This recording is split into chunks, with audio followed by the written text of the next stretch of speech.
Сәлем достар, бұл құпия каналы, сіздермен бірге Альфия.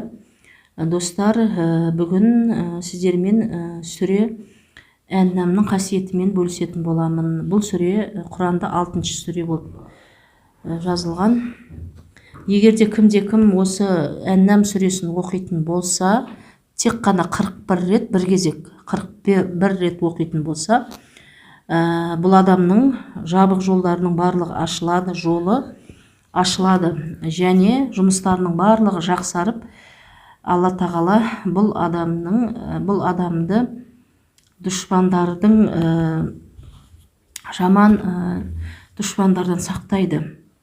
Сондықтан достар, бұны 41 рет оқу керек. Тек қана бір рет күнде оқыңыз деп айтпаймын. 41 рет оқу керек.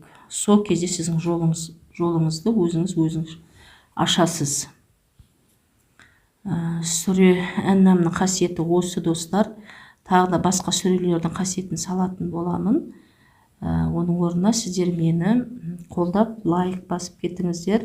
Егерде жаңадан келген көрермендер болатын болса, каналыма тіркеліп кетіңіздер. Сәттілік достар.